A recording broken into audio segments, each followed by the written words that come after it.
Facebook-ээ хаалгасан.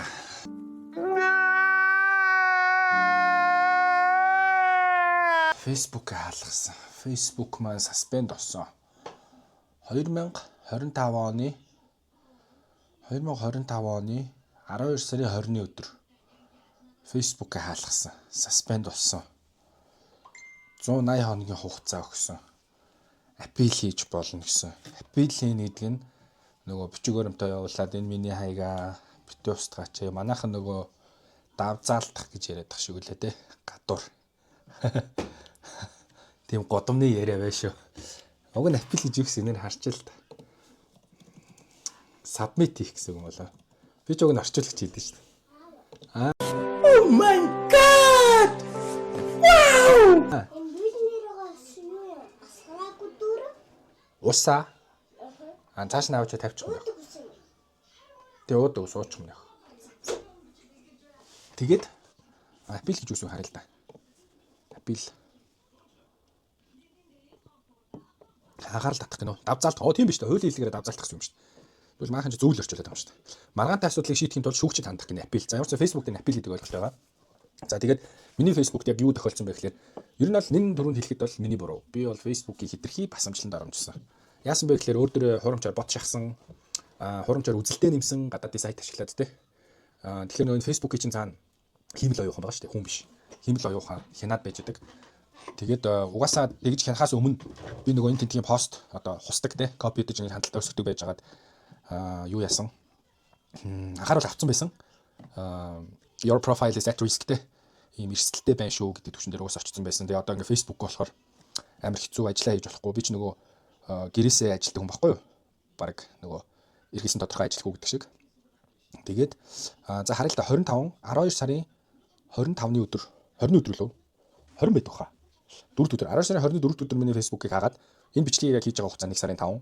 Тэгээ 15 хоногийн турш Facebook-гүй 2 хоног Facebook-гүй ингээ Facebook дээр ингээ хит хиттэй байдаг. Facebook-ээр баталгаад орчуулга хийдэг. Facebook-ийн пэйж энэ төр зардаг хүнд бол амар хэцүү байхгүй. Тэгээд Facebook дээр одоо амжилтанд хүрэхээ байсан юм ч одоо YouTube-р болохоо шийдсэн. Тэгээ хамгийн ихний бичлэгээ хийж байна.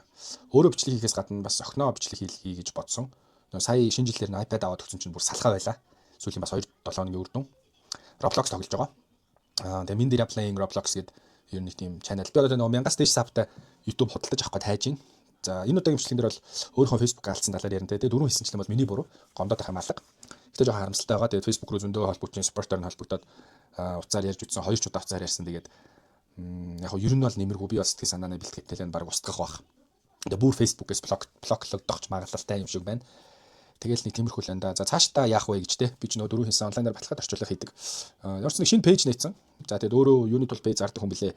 Нэг 5000 дагагчтай ч юм 100000 дагагчтай пэйж олж аваад өөрийнхөө нэртэй ижлэх нэр өгж байгаа merge гэдэг нь нийлүүлнэ гэсэн үг. За нийлүүлнэ гэсэн чинь бас асуудалтай. Энэ Facebook чинь сүүл бас апдейт ороод нийлэх merge хийх процесс нь бас болж ийн болохгүй байна гэсэн сураг байна. Тэгээд одоогийн байдлаар төлөвлөгөө бол тиймэрхүү л 26 онд одоо тэгээд пэйж болж л үзэн тэ. Орчуулагч мөгчин гэх пэйж байгаа. Дагаарай гэдэг шиг.